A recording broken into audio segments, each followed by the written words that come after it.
walk away, and then you see that all your lies, they are alive inside you, because you still believe. Cost you everything, because you still believe that you can rule the world. I had absolutely no intention of writing a book about the Ark of the Covenant, let alone the Shroud of Turin or Mary. The thought had never crossed my mind. In fact, I thought the subject had been pretty well covered. But something happened that was to change my mind. Something I was not expecting.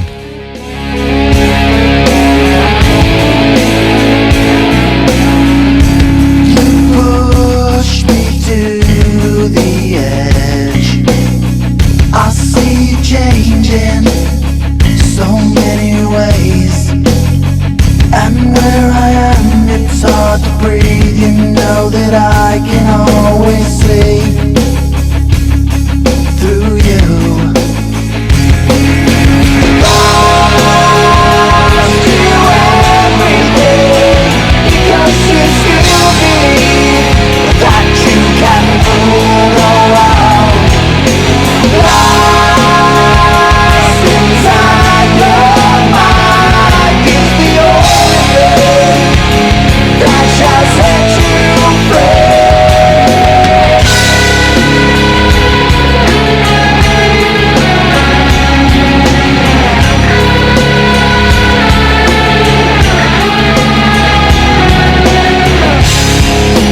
Isn't it strange how the little things about you are the way it used to be? Everything changes, even changing.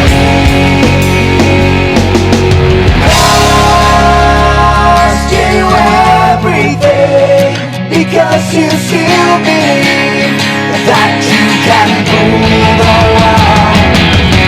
Lost inside your mind is the only thing that shall set you free.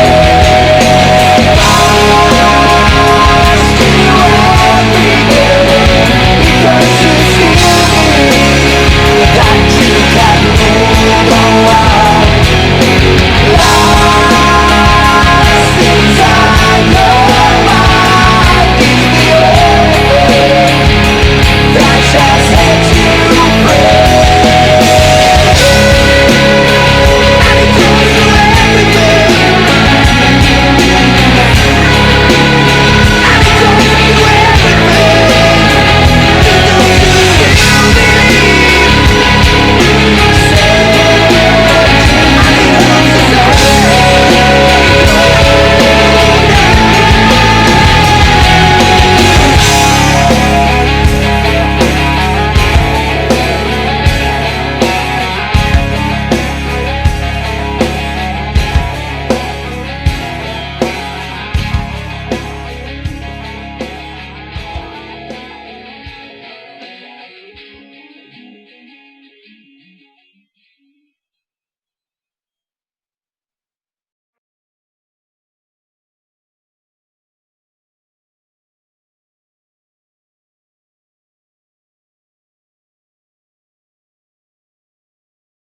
I was out and about looking for images for a book. In fact, I was in Winchester, England, and I was taking in the wonderful medieval cathedral before then having to go and give a speech. I had my new digital camera clutched firmly in my grasp and was walking around like some kind of zombie, staring at the floors, walls, windows, ceiling, and trying desperately not to miss anything.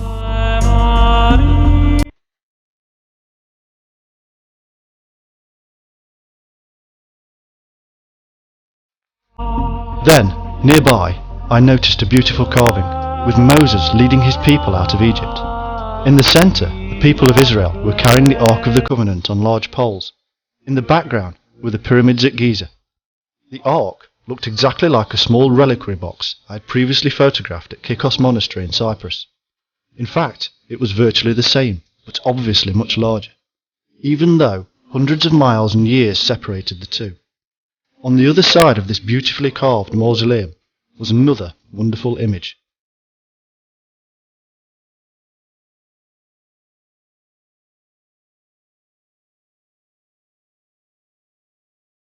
This time, Jesus is emerging from a coffer, again looking exactly like the ark itself.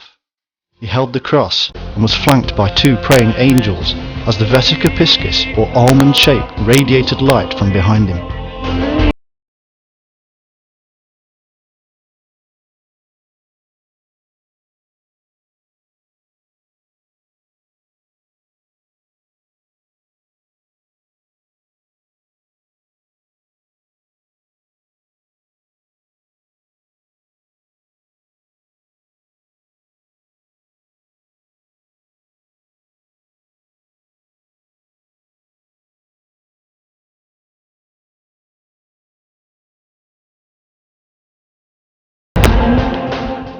It is moments like this that make the role of the author and researcher worthwhile. It is like uncovering ancient and sacred treasure that has been lost for centuries. Okay, there are no fires, rats, rolling balls or guardians with guns trying to take a shot at you. But during the research for this book, I was to uncover truths which brought me closer to secret.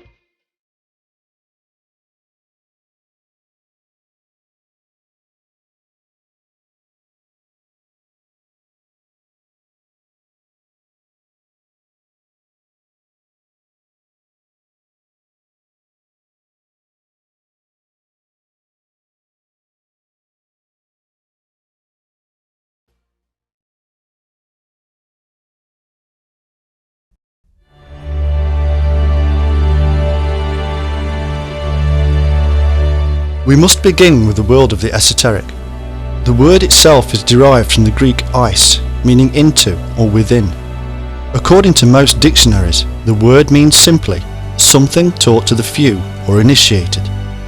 It has elements of secrecy and inner traditions associated with it. The esoteric elements of the world are those books you read where you know there is more depth, the teachings of secret societies and the many layers of understanding, the hidden truths of the Bible and other religious texts, wisdom literature, mystery religions, and of course, the Gnostics.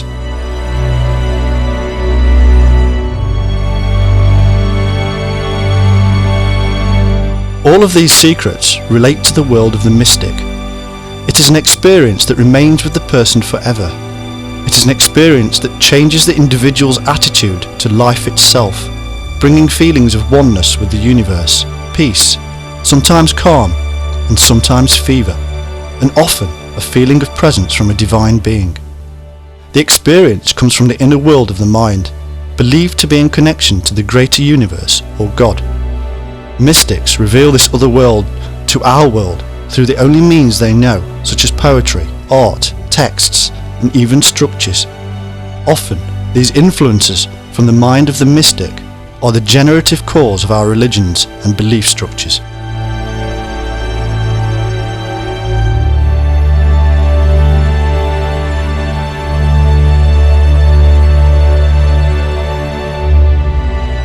Of course, psychiatrists see in the mystical experience an unhealthy process which takes people away from the real world. Others see the experience as a stepping stone towards higher consciousness.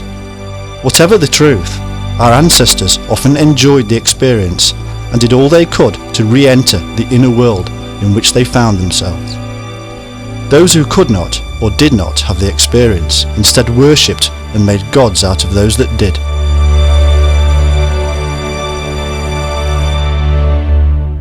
The esoteric or mystical language is an attempt to speak the unspeakable, and thus it becomes a paradox to those who have their feet firmly on terra firma. The mystic's work is to destroy, to wreck, to annihilate, and at the same time to recreate, to establish, to resurrect. The mystic is marvellously terrifying and marvellously mild. The mystic is miserly and open-handed, chivalrous and jealous, asking for all and giving all.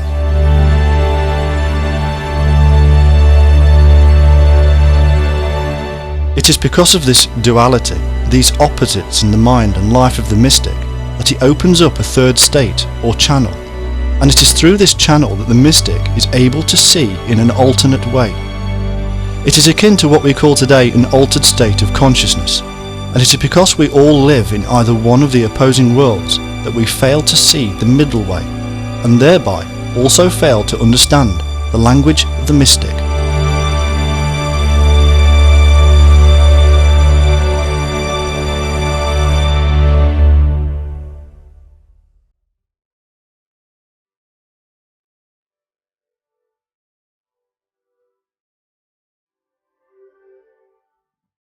The inexpressible nature of the mystic is due to the all-encompassing knowledge accessed at the point of the vision or experience. It is supposedly the knowledge of all, of God. This whole aspect will come through in our tale of the Ark, that it is both a metaphysical symbol and a physical representation of that inner reality. To search for it is almost like trying to comprehend the mystic's vision, as we shall discover, and just like the Grail journey, those who look for it will not find it.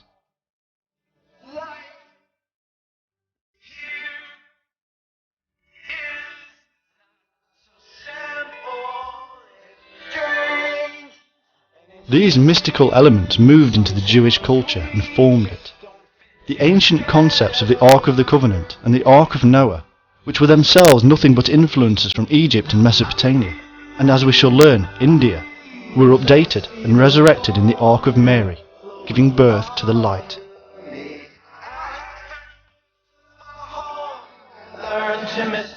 But did the Ark of the Covenant exist at all? An archaeologist from the University of Southern California, Jordan Maxwell, said, "There never was an Ark of the Covenant. It's fictional, as the search for it by Indiana Jones in Raiders of the Lost Ark.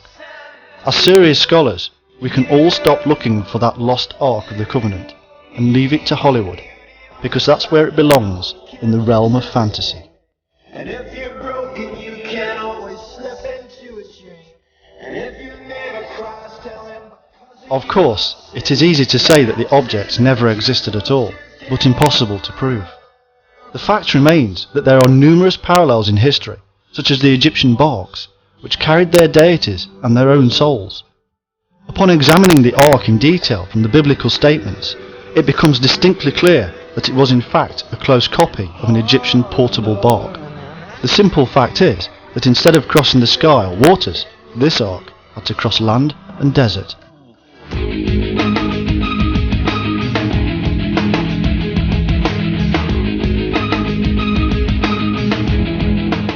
Graham Hancock, the only writer to study the tradition of the Ark in Axum at any length, perceived the Ark's presence there as a reality. It was the single and ancient recondite truth concealed beneath the layers of myth and magic. Ironically, despite Hancock's affirmation of the incredible legend of the Ark at Axum, I have never met an Ethiopian who commends his book. These are the words of Stuart Munro Hay from his very scholarly book, The Quest for the Ark of the Covenant.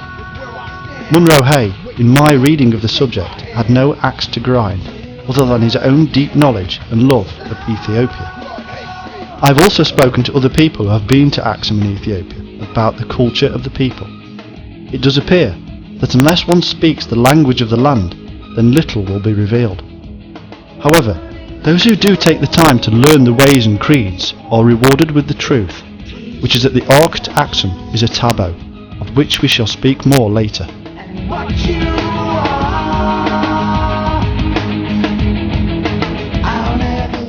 The truth of the Ark in Ethiopia must circumvent various problems, the least of which is the fact that the one at Axum isn't the Ark of the Covenant.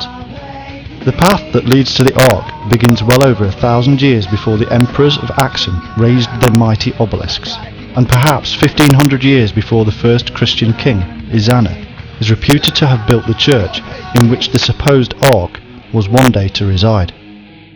This is an immense period of time, and absolutely anything could have happened to the Ark. In all this time, there would have been some text somewhere about the Ark, but there was nothing. In all this time, there has been nothing but a belief.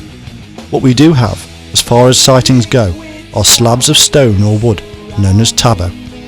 It has been propositioned that these slabs are either the original tablets of stone from the Ark, placed there by Moses, or that they are copies of the same. They could also be original or copies of the first broken tablets that Moses threw to the ground when he saw the people of Israel worshipping the golden calf. Open my heart and nothing's there. The fact remains that the tableau is the intimate and almost ultimate ritualistic device or tool for connection to God in the Ethiopian church. In this way, the use of the tableau is little different to that of the original ark. It is paraded, it is worshipped, revered, and it contains God. The concepts are the same, the beliefs the same, and so it may be said that the ark does indeed lay in the church of Mary Zion in Axum. But it isn't the physical ark, and so our attention must turn elsewhere.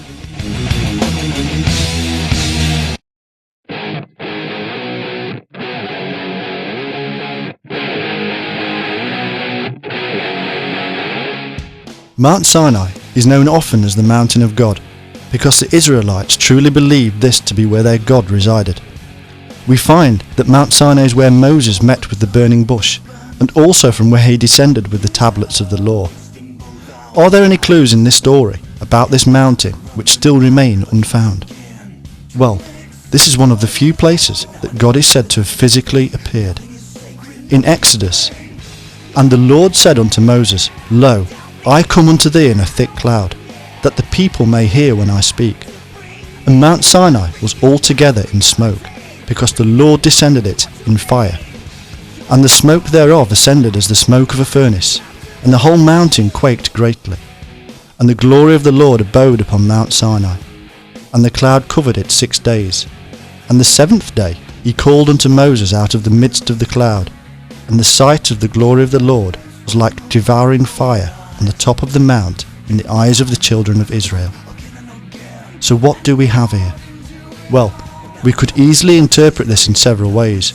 We could easily say that this is the folk memory of some volcanic deity, which of course Yahweh was, and that the priesthood interpreted their volcanic deity through the actions of the sacred volcano. We could also say that they were all on drugs and having a good time. However, there is another side to this peculiar connectivity with the Israelite deity, and one which seems to have a golden thread throughout time. What we have here is symbolic language and a way of stating connection to the deity which remained with us for millennia. The Enlightenment is often represented as fire, serpent or solar fire. We can see this in Acts 2, whereby the enlightened apostles all received the fire on their heads. And when the day of Pentecost was fully come, they were all in one place. And suddenly there came a sound from heaven as a rushing mighty wind, and it filled all the house where they were sitting. And there appeared unto them cloven tongues like as of fire, and it sat upon each of them. This is the true spiritual point of awakening, supposedly achieved by such avatars as Moses and Buddha alike. In truth, our ancestors related the light of the sun and the stars, and so our own inner light was related to the 7 planets, to measurement and navigation. Hence, the all-encompassing use of the ship as a symbol such as the ark.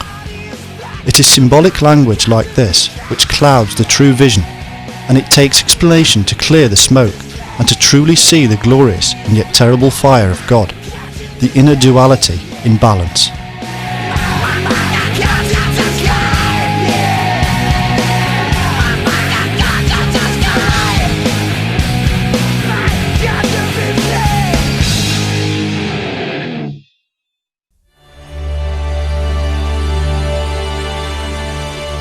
So, in this explanation, and all could indeed be valid, we have Moses connecting to his inner self, the inner sun or light of the sun. He is doing this via the law of chaos and creation, the wisdom of Thoth, and emerging as the enlightened one with shining horns and illuminated countenance. Only by connecting in this way will we know the path ahead, and we will be able to lead others. Of course, there is another clue. According to Graham Phillips, in the Templars and the Ark of the Covenant, Mount Sinai is also the place where Jeremiah supposedly buried the Ark. In attempting to try and locate the real Mount Sinai, we are of course attempting to find something that may never in fact have existed. We are led to believe, however, that the mountain of Sinai was somewhere in the Sinai wilderness, or the wilderness of the moon god Sin, or Thoth. Let's just have a look at Exodus for a clue. In the 3rd month, when the children of Israel were gone forth out of the land of Egypt, for they were departed from Rephidim, and were come to the desert of Sinai. Where is this Rephidim, from whence they had departed? It is not a true location in the sense of the word. Instead it means place of rest.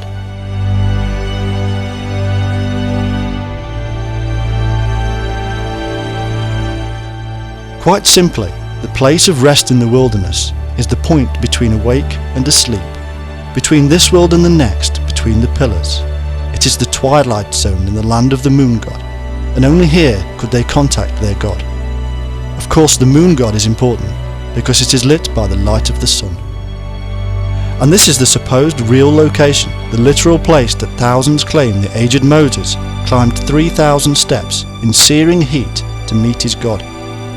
If there is literal truth in any of the biblical story of this place, then we must overcome these issues of the supposed location. However, those who believe in the literalisms of the Bible circumnavigate these issues by simply moving the location to any number of other places. There is, however, a place that archaeological exploration has uncovered evidence of all that I was finding. The location was Har Kakom, a place many archaeologists believe to be the real Mount Sinai. It is located on the Sinai Peninsula and is part of a very ancient trade route in the Negev desert. It has taken over 20 years of excavations and hundreds of experts to uncover some amazing finds, and one of these is the discovery of an ancient tumuli on the eastern edge.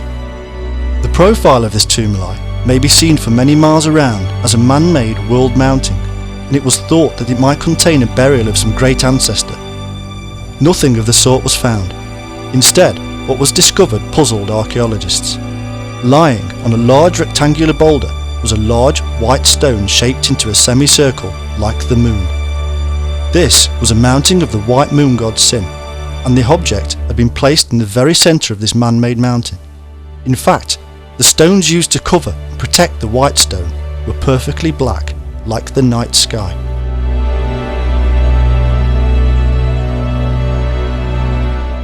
This was an exciting discovery for the researchers. Further down the mountain, they had previously discovered ibex cult scenes on the rock, and the horns of the ibex symbolised the moon god Sin. In Exodus we read, "And Moses wrote all the words of the Lord, and rose up early in the morning, and built an altar under the hill, and 12 pillars." This hill is of course Mount Sinai, and archaeologists found 12 standing stones beneath Har Kakom. It seems then, from this and more evidence, that we may in fact have a real location for the biblical Mount Sinai, and evidence that Sin should indeed be equated to Sinai, and thereby Moses to Sin or Thoth, all lunar deities.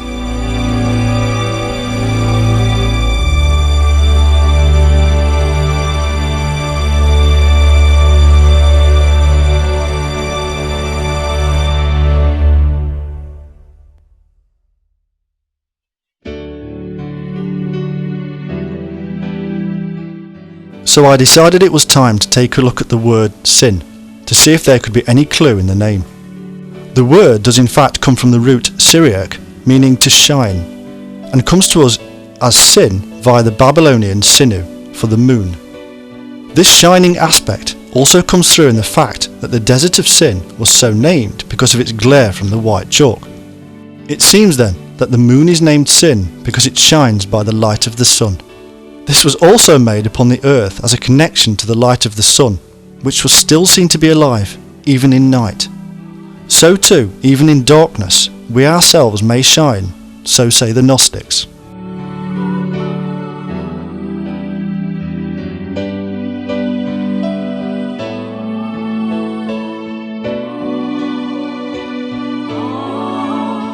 However, getting back to the ark, if we try to accept for a moment that there was a real ark, even if we believe this to be a copy of some Egyptian bark or Mesopotamian throne of God, then we must attempt to trace this treasure, as so many authors have in the past.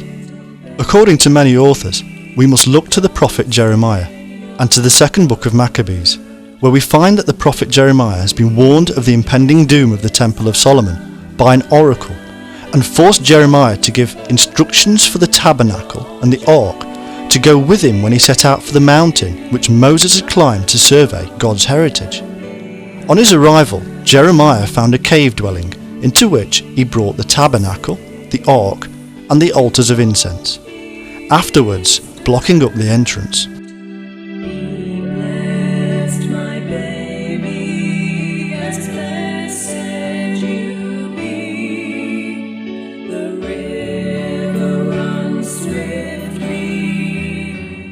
Literally, hundreds of authors have jumped on this tradition and claimed that it must now point to the location of the ark, hidden by Jeremiah in some magical cave.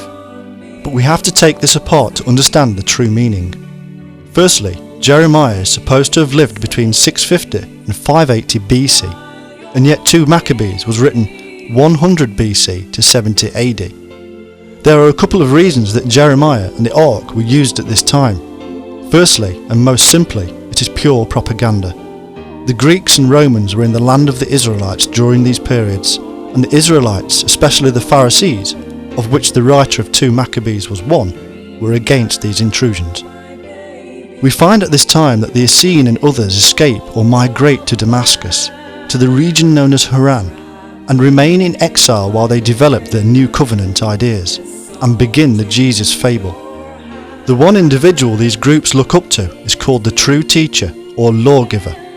This is of course none other than Thoth, and is a title. This powerful individual is also none other than God himself, as it was God who gave the law to Moses on the mountain of the moon god, and the moon is of course Thoth.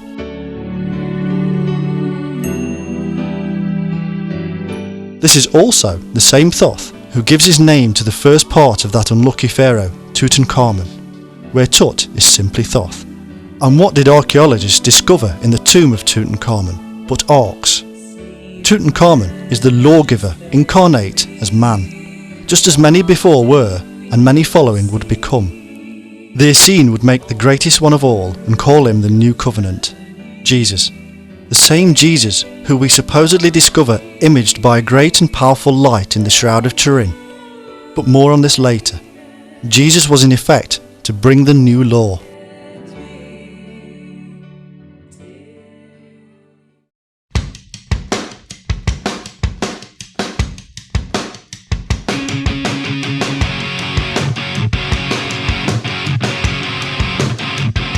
It appears from all the evidence that although the ark disappeared during the captivity of the Jews in Babylon, it also appears from tradition that it did not fall into the hands of the enemy, but was safely hidden by the prophet Jeremiah, where no man would be able to find it again until the advent of the Messiah.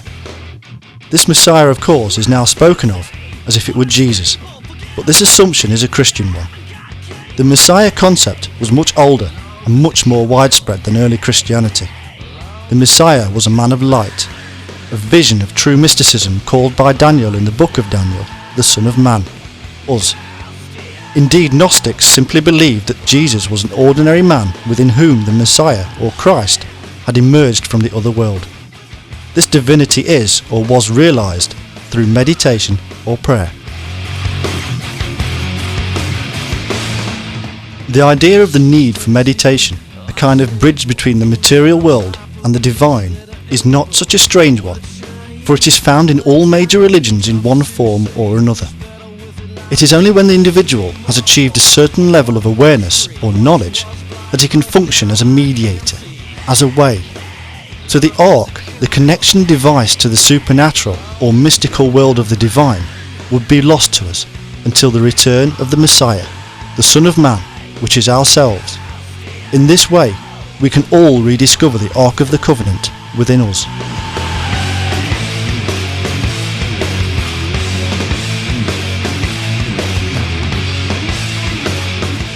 But there is more here, because it may not have been the Ark that Jeremiah was to hide away in the cave. This was a subtle clue to the real treasure. Hugh Schonfield tells us in the Essene Odyssey exactly what the literal items were that he supposedly hid in caves.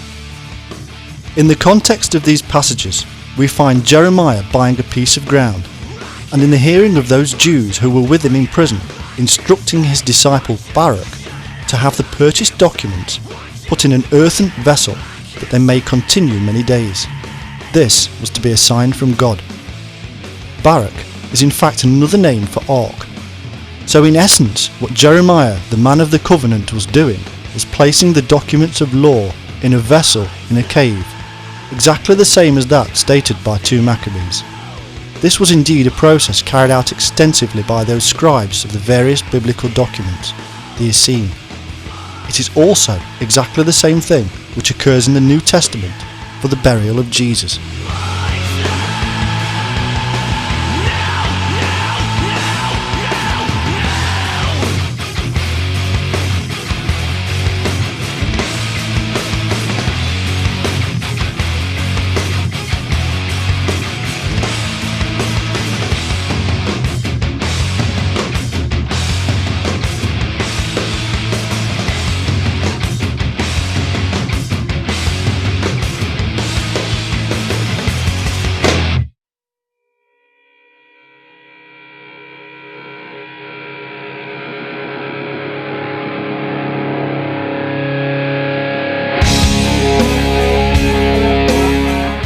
One interesting thing the scholar Hugh Schonfield points out in his wonderful book is the link between the Essene and the later Knights Templar, who have been linked again and again to the Temple and the Ark. These Templars, as repositories of unorthodox and esoteric teaching, did indeed have contact and very close links with their Jewish and Islamic brothers in the Middle East. It is Hugh Schonfield's assertion that the Templars would have been able to gain access to much Essene teaching, and that this must therefore be the hidden legacy uncovered by the Templars on their journeys into the true temple. It is no surprise therefore to find that the Essene, like Jeremiah, also deposited their wisdom in vessels in caves, hence the wonderful discovery of the Dead Sea Scrolls. I was not prepared at this point to uncover the true origin of the Templars, but later I was to discover that Schonfield and other authors had been more than right in their beliefs. Now, I wanted to just see if this idea or concept of written arks on parchment or skin and hidden as treasure could be taken any further, and if there were any links to the ark. Well, there was a Greek legend of the Argo, which has been linked to the ark as a ship bearing a deity. This ship and its crew were on a journey, a voyage of discovery. The word itself derived from the maker or creator of the vessel, Argos, which also means guardian or watcher in Greek. We actually find that the fabled golden fleece for which the Argo and her valiant crew sought was in fact vellum. Fleece does actually originate in the Germanic vlus, meaning sheepskin. It was Trismosian's assertion that the golden fleece was in fact the secret of the philosopher's stone. In fact, Trismosian was quite right. The whole journey of the Argonauts is one of the alchemist, Gnostic, mystic, and exponent of the esoteric. And so, in the true sense of the word, this ark, the Argo, was the guide or guardian of the deeper secrets of the mind. To discover the secret, we would have to journey inwards. What now briefly sailed across and through my mind regarding the Greek Argonauts was the link between Greece and the Hebrew, Egyptian, Indian and Ethiopian arks that I knew at this point to vaguely exist. Then I discovered the Kabiri. Originally, the Kabiri were Phrygian fertility deities linked with mother goddess worship and were also protectors of sailors and excellent navigators, which links remarkably well to the Argonauts and the ark as a boat. In essence, a lot can be attributed to the cult of the stars, and it is thought that the 2 Kabiri were initially sacred meteorites that fell from the stars and were then kept within sacred containers, becoming stellar arcs. The exact etymology of the Kabiri is also much debated, and so I thought I ought to take a look. Kabar in Sumerian means copper, and this struck me because of the brazen serpent in the wilderness held up by Moses and associated with Jesus. But the other thing that struck me was the falling meteorite aspect I previously mentioned. In Mecca, The whole of Islam worshipped the sacred stone, said to have been a meteorite that Allah sent down as a sign. It is known as the Kaaba, and must be related etymologically to Kabiri. As I was to discover, the Kaaba itself had some incredible links to the Ark, and this would just be a minor element of the whole story.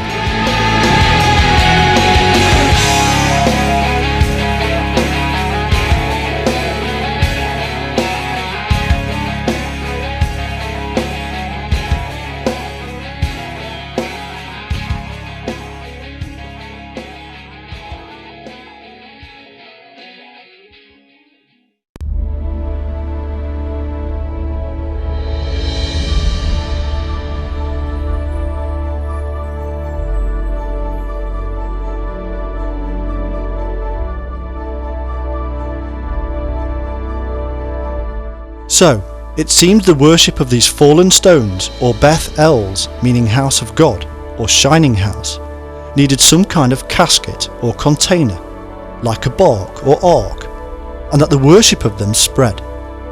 What were the stones that Moses therefore brought down from Sinai, but meteorites? In fact, Jewish tradition states that the tablets themselves were formed by using the sapphire which God had removed from his throne in heaven, the sky, and had cast down into the abyss. This would have relationship to the law, as the stars themselves were responsible for measurement on earth. We navigated and measured by their positions.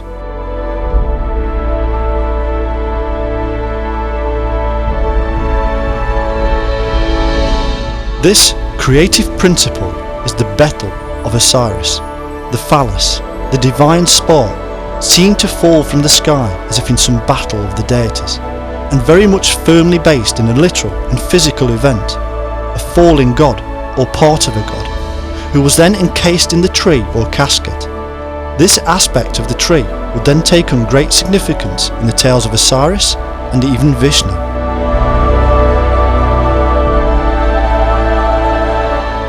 The Ark would be created to hold the sacred stones.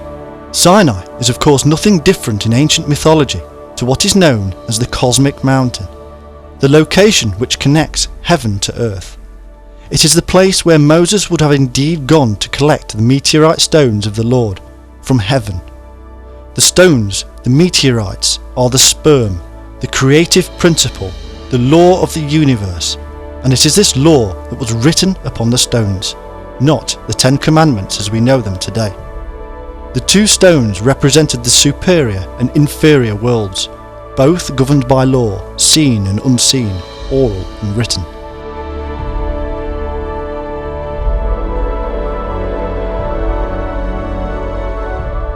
The Kabiri were meteorite stones, just like the Kaaba, which is also believed to have been two stones.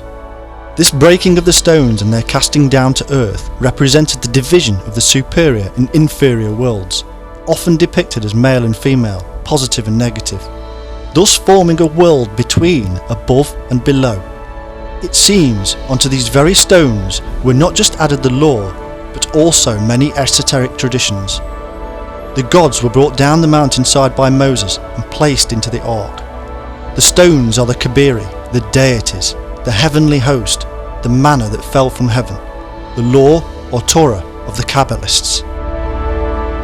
Unfortunately, it is the mind of man which must split things apart and create destructive dualities that creates mysteries. Our ancestors saw all things, physical and metaphysical, in union.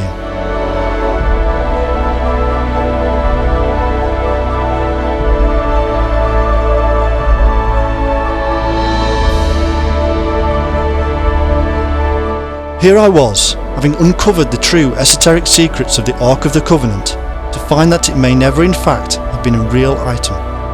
But as ever, with internal psychological or religious matters, what we call the esoteric, mankind cleverly manifests into reality.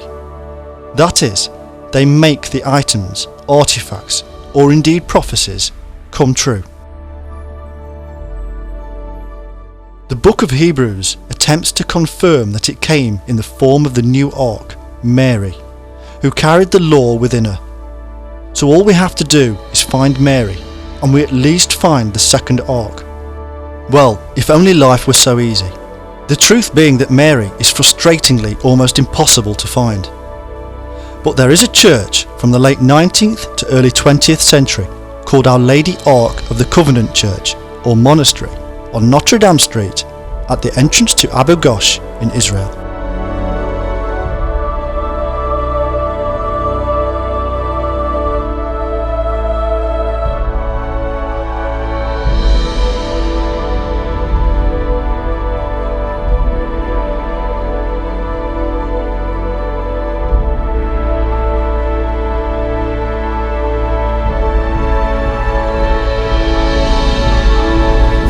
The site is Roman Catholic, and the statue of Mary holding the Christ child at the pinnacle is paramount for all to see. From the front, Jesus is obviously a child. However, when viewed from behind, the image transforms and the child grows into a man. Mary and Christ standing tall and equal. They both stand on top of a shroud-covered ark, with Christ holding the contents, the manna and the tablets. Basically, what we have here is the overlaying of Mary on one of the very locations that the ark resided. We also have a distinct correlation between Mary as the Christ carrier and the ark as the carrier of God. The church looks to Mary, Ark of the New Covenant. She, like the ark, was the repository of God's presence. Mary became the repository not simply of the tablets of the law, but of the lawgiver himself, not simply of the desert manna, but of the living bread from heaven. Hence they called her such titles as Abode of the King, Tabernacle of the Lord, Ark of Holiness, and Ark of the Covenant. She is the inmost shrine, the Holy of Holies. What we have here, clearly laid out and unopposed by the Catholic authorities, is the statement that Mary is the new Ark of the Covenant, in that she represents the exact same thing, the connection to and gateway to God. This, of course, makes Jesus the law or lawgiver. He was the tablets of stone within the ark.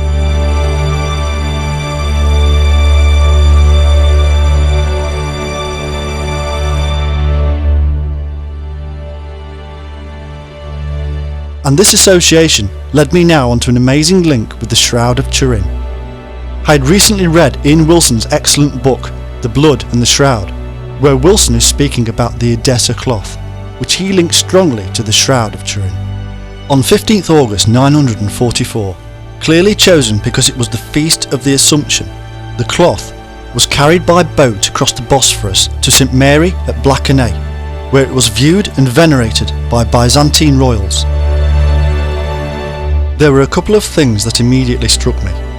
Firstly, that a feast day of Mary had been chosen in relationship to the veneration of the shroud, and secondly, that the Edessa cloth itself had repeatedly been associated with her.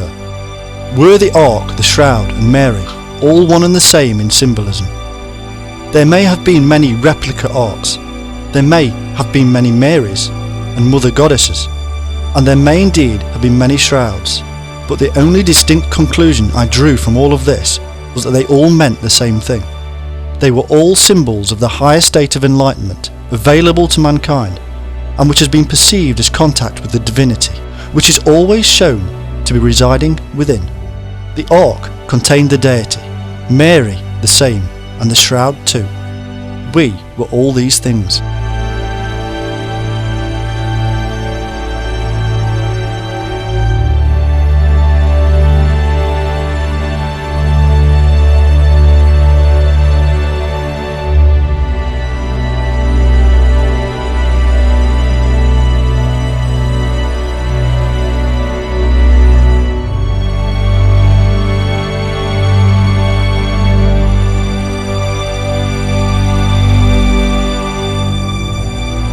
One of my favourite alchemists, mystics and philosophers, Paracelsus, said that whatever it was that allowed Solomon to build the temple, or Moses to construct the contents of the ark, it was something that was in balance.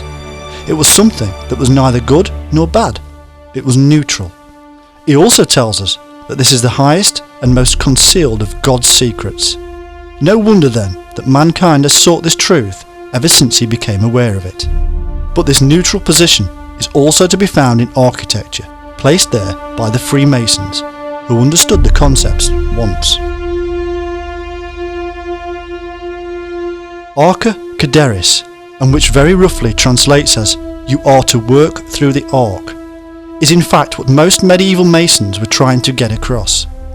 The arc, as the centre point between male and female opposites, is the place where we must be to produce the good work. It is the centre of the void, and is access to the other world where peace and heaven lay, within the mind of the adept.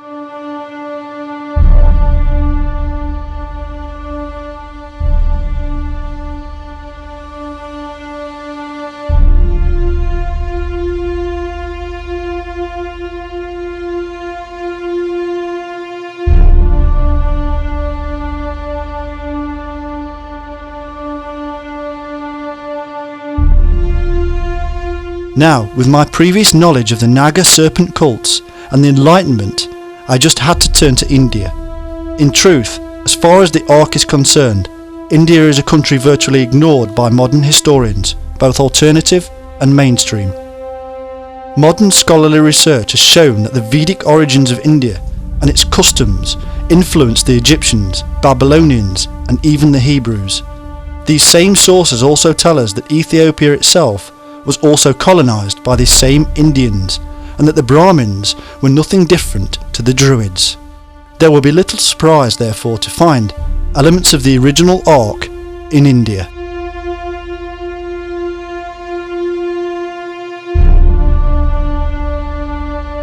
We should also consider, however briefly, that the Hindu semi-divine Mani, via this melting pot of Egyptians and Babylonians, turned to Manis, Minos, and eventually Moses, the lawgiver of India, and this being no different to how Brahma became Abraham, or Krishna, Christ. I just knew that the Ark, or traces of it, would be found in the religious texts or rituals of this amazing place, and so I scoured books, articles, and contacted experts. Nobody, it seemed, had any idea of anything like the Ark in India. How could there possibly be such a thing? But then I found it whilst going through some old pictures of India I had. One of them struck me, and I dropped the rest. This one picture led me on a journey into the heart of India and on the trail of the Indian Ark, which is still there today for all to see.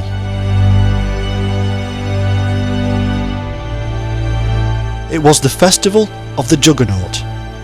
Juggernaut, we are told in various dictionaries, can mean any massive object or inexorable force that advances, crushing whatever may be in its path.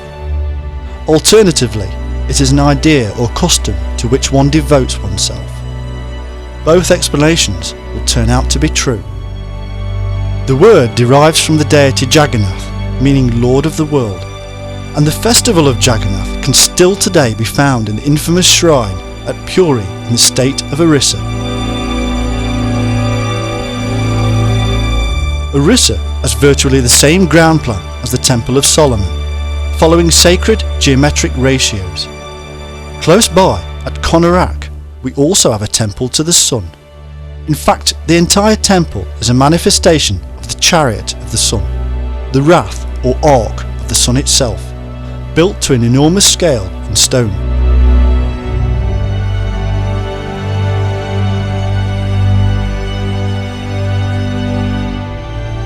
These Ratha festivals actually occur across India, and were quite often, as in Egypt and elsewhere, the only way the people could see their deities.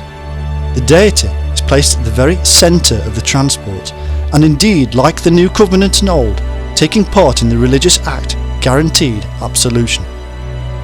With the Jagannath cult rituals, we actually have the inner wisdom realised physically and symbolically for all to see. These created images are the replica of divinities realised above physical and mental consciousness. In essence, we are told that to comprehend Jagannath properly, we must understand ourselves, have achieved enlightenment and access to the divine. India, it seemed, was frothing over with vessels and transportation for their various deities. It was a carrier of light. What I was discovering on my Ark journey was that no matter which direction I sailed in, I was constantly blown back to the Gnostic and esoteric port. Wisdom and light are the sails of the various boats I was finding on my quest into the past. The ship of Isis, known as the Shining Light, was taken everywhere in Egypt for all to see. Even the Celtic version of the great ship was called Light. As the navigators of old needed the light of a star, the moon or the sun to guide his path, so too it seems the light of wisdom is casting a faint glow upon the dark sea before me.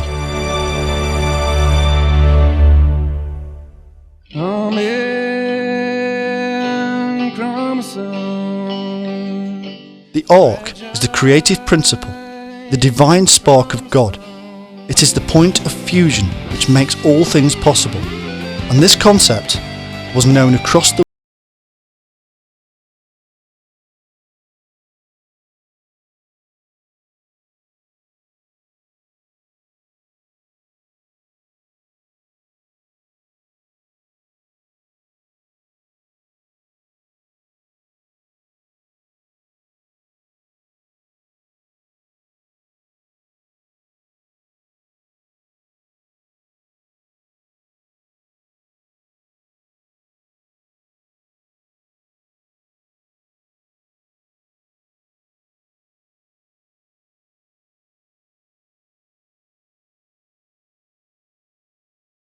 Mr. Gardiner, he said in a surprisingly southern English accent, as he held out his hands to greet me.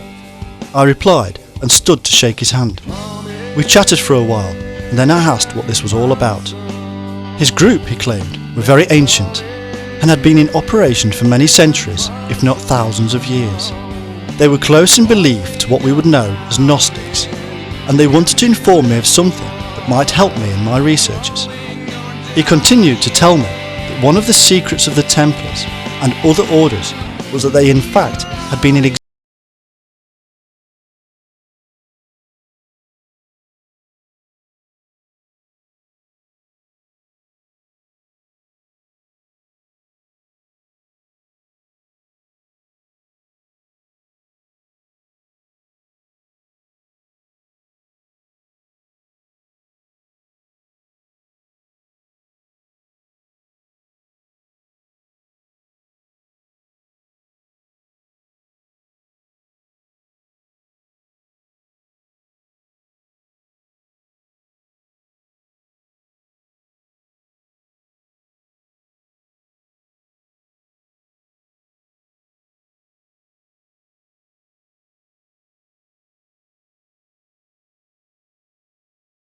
I pushed for textual evidence, and he showed me a parchment which he claimed to be medieval and to have been in the possession of the Templars.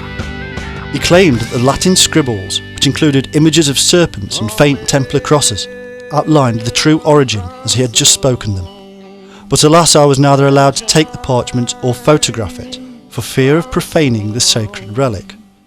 I was told, however, that this sect were warriors or knights, and that there were always two branches, fighters and priests. When we consider that the Templars were actually the first knights to enter Constantinople and collect the Shroud of Turin, then we are dealing with a very clear focus and a pre-knowledge of the location of the Shroud. Also in this view, I found myself relating something that without this knowledge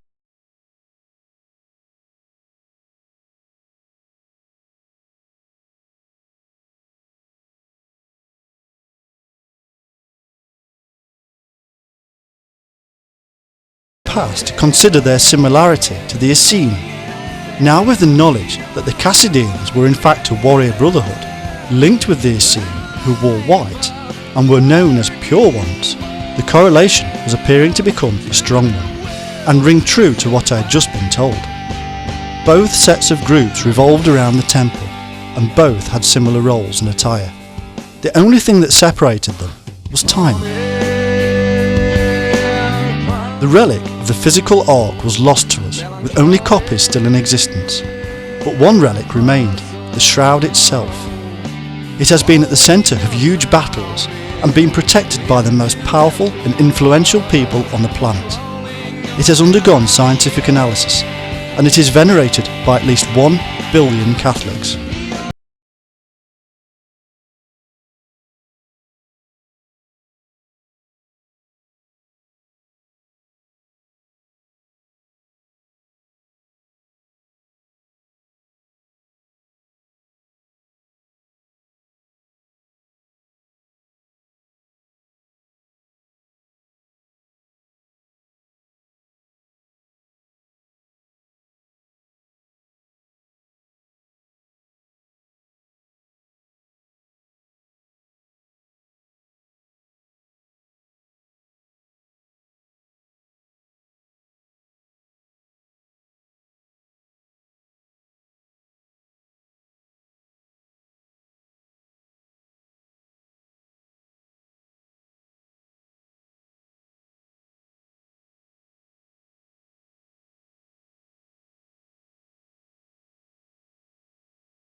has the same meaning in language and symbolism as the shroud. They are spoken of in the same breath. The only thing that now remained in my investigation was one of the biggest questions of all. Is the Shroud of Turin the real burial shroud of Jesus Christ? The question was massive, and any answer would be extremely controversial. But there was another question.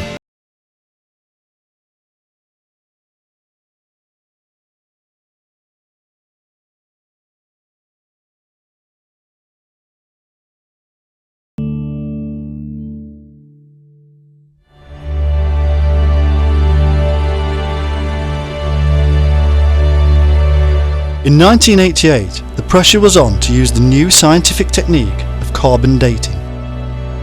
The Church finally agreed to the test, and samples were distributed to the top carbon-14 dating laboratories around the globe. The whole world waited anxiously. It appeared that the flax from the linen had been harvested sometime between 1260 and 1390. The world again erupted with the new headlines: forgery. However, within days the carbon-14 testing itself was under scrutiny, as there were found to be too many anomalies. People were involved that should not have been. The laboratories were found to have leaked information.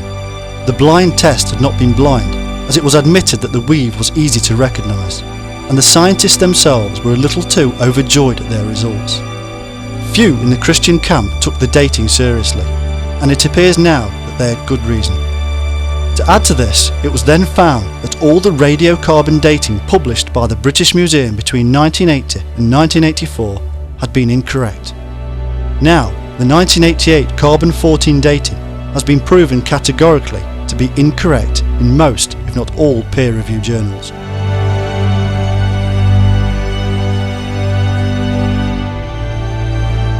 None of this, however, reveals how the shroud was made in the first place. It just reveals the hoax was not necessarily a hoax. So what is the Shroud of Turin really? Well, there are no signs of decomposition, as attested to by just about every scientist who ever looked at it. The man in the shroud was aged between 30 and 35, which matches the biblical statements. Either the Bible is right, the shroud is a copy of the story of the Bible, or the Bible was written after seeing the image on the shroud.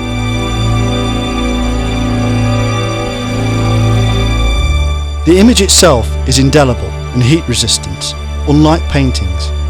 One popular theory is that the image was created by a natural aminocarbonyl reaction, which is a chemical process of a decaying body, but this would not have been heat resistant nor indelible.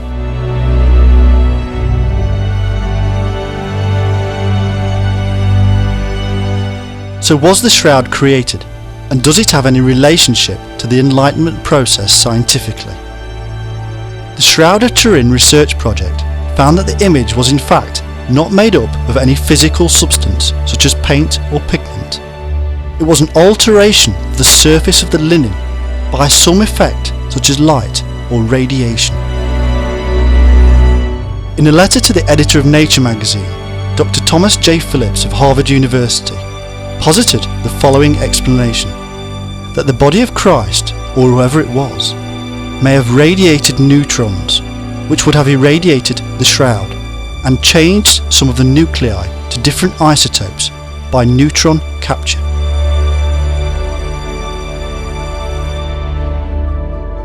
All of this is perfectly in line with the Enlightenment experience.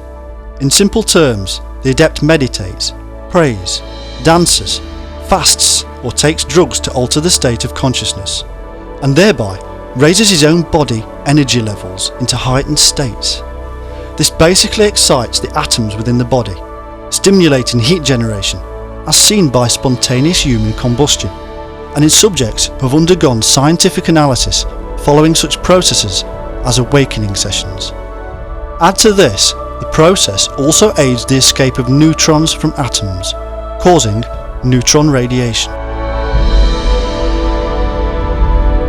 Add on to this any kind of embalming or anointing fluid which may have been placed upon the body of the very alive man, and we may in fact have a magnification of the radiation in process, thereby imparting the image onto the shroud's linen without the use of any physical substance, which is what the evidence tells us.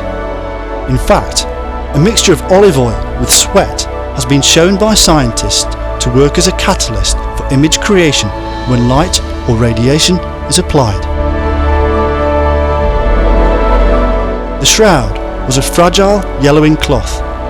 This yellowing is due to oxidation, dehydration and conjugation of the cellulose. The fact remains that only radiation and a few acids we know today could cause this. In the end, if we remove the impossible, then what we are left with is the probable. There are bioelectrical fields, which are electromagnetic signals running throughout the body, which is made up of a substance, salt water, that allows the free movement of current. Quantum physics tells us that photons react in peculiar ways, and in my own work I have found that all things are interrelated, interconnected, and unlike our modern scientists, I do not see all these things separately.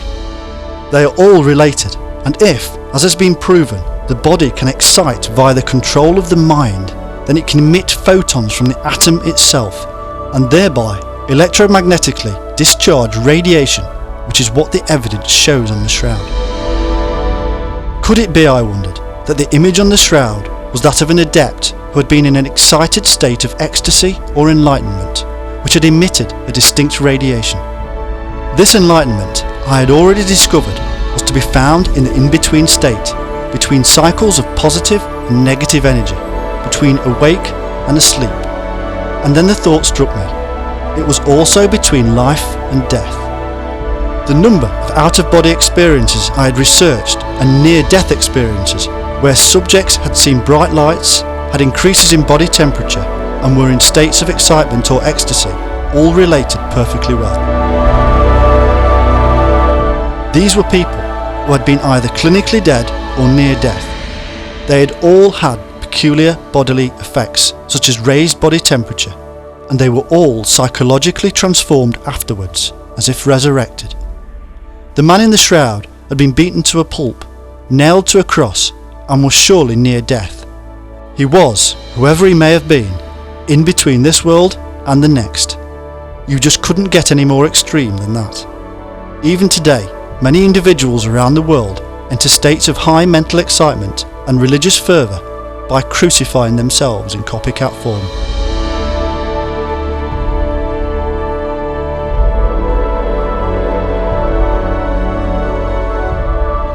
At the end of the day, I thought, if this were true, then it was just like the supposed statements regarding the ark emitting light. There is little wonder that Christ is depicted emerging from the glorious rays of the other world via the sacred Vesica Piscis. In almost every way, whether esoteric or physical, the ark, the shroud, and of course Mary, the mother of Jesus, all carried the light of the divine.